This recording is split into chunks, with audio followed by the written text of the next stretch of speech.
All these thousands of men. Many of them not much more than boys.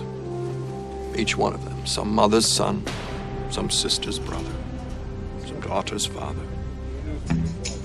Each one of them a whole person, loved and cherished in some home far away. Many of them will never return.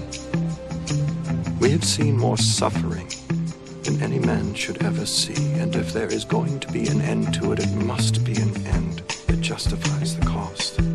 This is Plausibly Live.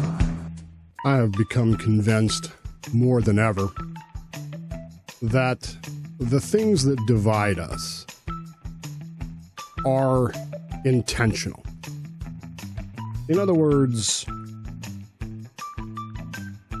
there was a time in our country's history when the things that divided us sharply. They did. But there was this overarching idea that we had to be united or we would fail as a nation. And so when I look at things that are happening today, I think, why are we having so many problems as a nation? Could it be that those things that divide us are being, once again, pushed more than the things that unite us? I don't think you have to look very far to see that. Reuters, which is a news agency, which is not an American news agency, it is in fact, once upon a time was British, now it's actually owned by a Canadian company, although it still operates out of England. Reuters used to be, as many of them were, a respected news agency. Their job was to report news. Somewhere along the line, though, news began to not fit agendas. And so it was not all that surprising last week when I was out. And again, thank you for your kind consideration during that time. I have never had a cold whack me like that. Never. I've had COVID twice and it didn't hurt me as badly as this cold did. And I know what some people are saying. Some people are saying, well, Dave, maybe this was COVID. It wasn't. Number one, I didn't test positive for COVID. But number two, it just didn't hit like COVID did. And, well, there you go. At any rate, I didn't mean that I didn't do any reading and I didn't do anything. And so when I came across this article in Reuters, that fascinates me. It's an article that starts with this simple headline. Among America's political elite, Reuters found that, ... And then there's a collage picture, for those of you who can't see it, of roughly 100 American leaders, people who are in charge of America, I guess. But then after the ... you scroll, it's a fancy thing, and it says 5 living presidents. Joe Biden, Barack Obama, George Bush, Bill Clinton, and Jimmy Carter. Although Jimmy Carter, I guess technically is alive, he is on hospice, so there you go. 2 Supreme Court justices. 11 state governors. And more, as it says here, get it to scroll, 100 legislators in this country. So that's 5 living presidents, 2 Supreme Court justices, 11 governors, and 100 legislatures. So that's 111, 12, 13, 118 people. Descend from ancestors who enslaved black people. That's quite the headline. And it's followed on by a rather extensive article in which Reuters talks about some of these people. I happen to have a copy of the article right here. A chiseled block of sandstone in the Capitol's Visitor Center serves as a reminder that the home of the nation's Congress was built in part by enslaved black people. Many lawmakers need to look no further than their own family histories to find a much more personal connection to slavery in America, a brutal system of oppression that resulted in the deadliest conflict in American history. And then they actually go through this and tell you who these people are. They describe them to you. So you have Lindsey Graham, senator from South Carolina who had a great-great-great-grandfather that owned 8 slaves. You have Nancy Mace, a U.S. representative from South Carolina, direct ancestor Drusilla Mace, who was her great-great-great-grandmother. Maddox and Mace, who had 15 slaves. Tammy Duckworth, senator from Illinois, direct ancestor Henry Coe, great-great-great-great-great-grandfather, who had 4 slaves. Are you noticing a pattern here about these ancestors? Let's see. That's enough of that. You don't need to know all this stuff. What you need to understand is that these individuals had ancestors, none of whom existed after 1868, that owned slaves. So in other words, you got to go back at least 3 generations. In my case, my great-grandfather was alive then. My great-grandfather died in 1901 in Kiowa County, Oklahoma, where he was a veteran of that Civil War. Had been wounded in that Civil War and probably died of those wounds at a very young age of 53 years of age. He was from the South. I'm very proud of the fact that my great-grandfather, along with my great-great-grandfather, served the Union. One grandfather was from Illinois, Indiana, that area, and the other was from Arkansas, the southernmost part of Arkansas, and fought for the Union, the 1st Arkansas Cavalry U.S. It's a fascinating reality to me that these articles from Reuters, this tome from Reuters, makes it sound like all of America is descended from slave owners, that every person in leadership, 100 of them anyway, 118 of them, descend from owners of slaves. All right, let's throw out the president thing. How many Supreme Court justices are there? 9. 2 of them had great ancestors that owned slaves. How many governors are there? 50. And actually, if you count the territories, there's more than that. 11 of them had great ancestors or better that owned slaves. 100 legislatures.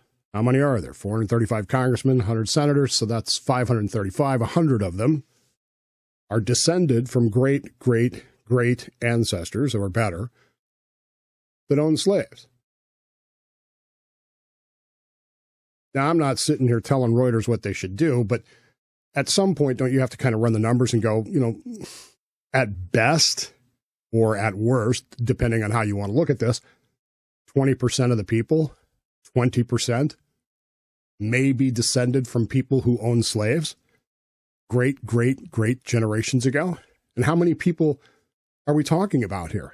I mean, run the numbers. My parents, I had 2. Great-grandparents, I had 4.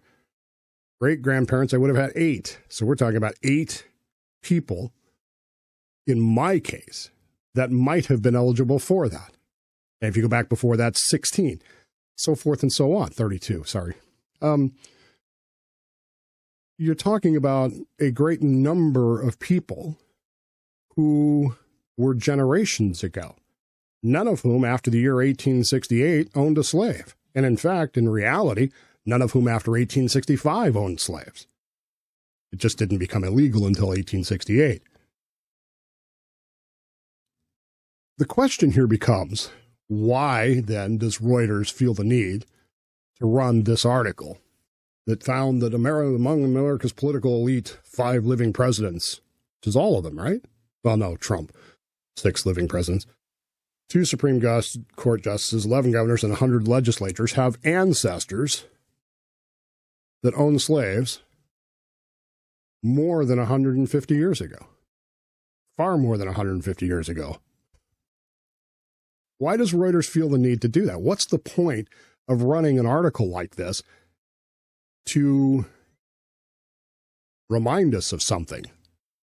And that's something that it seems to be willing to remind us of is that, well, your ancestors might have owned slaves. How many Americans read this article? How many Americans read Reuters? But how many of them read this article and go, well, I wonder if mine did? And I think in so many ways, this is part of the divisiveness of America. This is part of the drive to keep us divided. And there has always been that drive. Don't misunderstand. There were those who opposed independence in 1776, 1775, 1776. There were members of the Continental Congress who sent what was known as the Olive Branch Petition to the King of England, to King George, to say, look, we're sorry about Lexington and Concord. We didn't really mean it. You know, we still want to be friends. We still want to be your people. There were people in 1860 who wanted to divide this country. And yet, essentially the polling of the day showed that even after the election of Abraham Lincoln in November of 1860, there was no majority of the people of this country who wanted to secede, who wanted to split the country apart. So where did this divisiveness come from? What happened to make people say, well, we need to stay divided? It wasn't unlike this Reuters article. It really wasn't in many ways. This Reuters article, of course, is about slavery, but in practicality, you had people who were willing to emphasize and overemphasize these divisions to the point where they became points of contention. And even today, one wonders why we continue to push this. It was a couple of years ago that I took the family, we did this year too, but when we took the family to South Carolina, Ben, Carmi, and I got in the car and we went to South Carolina, and it was a great trip. And one of the more fascinating moments of that trip was our first day in Columbia, South Carolina.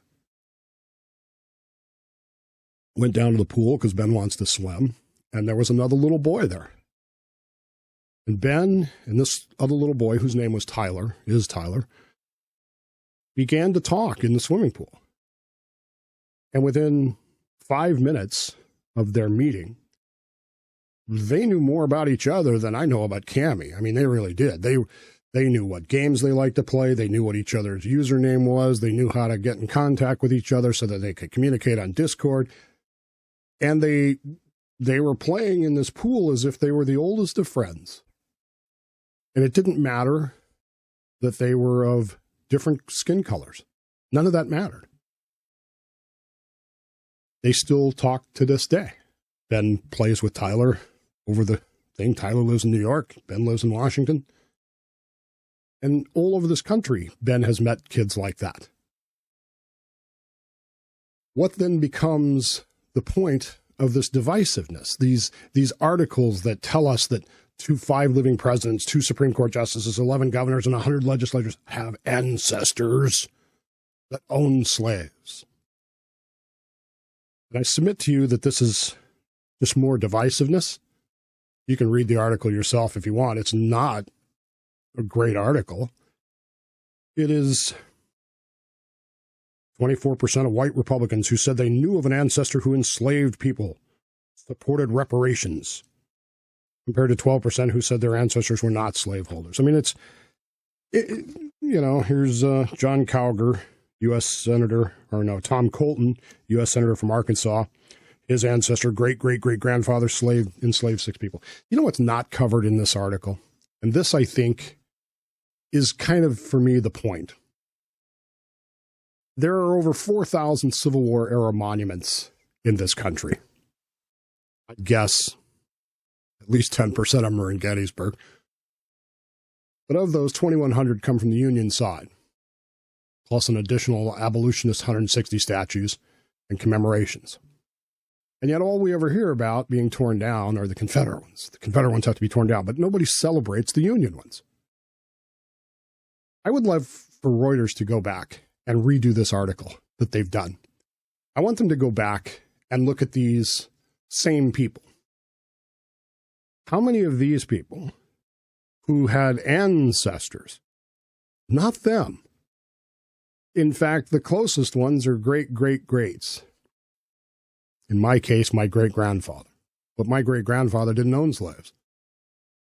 How many of these people had ancestors who served the Union, who fought for the Union, who fought to end slavery? And the question you really got to ask yourself about Reuters isn't necessarily why they're writing this article about 5 living presidents, 2 Supreme Court justices, 11 governors, and 100 legislatures. It's why aren't they writing an article about the people who are descended from the concept, the idea of unity, the idea of saving, preserving, and defending the Union, so that the government of the people, by the people, and for the people shall not perish from this earth. As opposed to running articles about the divisions, about how horrible it is that Tammy Duckworth has an ancestor. She's shocked. She's saddened by the fact that she has an ancestor 3, 4, 5 generations ago that owned slaves, that she never met. She doesn't know anything about this person other than they're an ancestor, and in fact has benefited from the fact that other people's ancestors preserved, defended the Union. And I'm just wondering, a world that's full of division and full of articles about how terrible it is that these 118 people have ancestors. They are descended from people who owned slaves.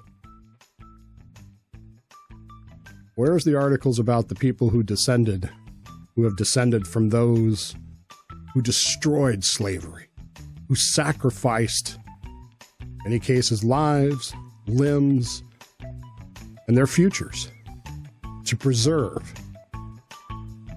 the ideas of the Declaration of Independence, that all men are created equal? Well, the truth is those articles don't serve that division, do they? Those articles don't serve that purpose. And that's why you never see them.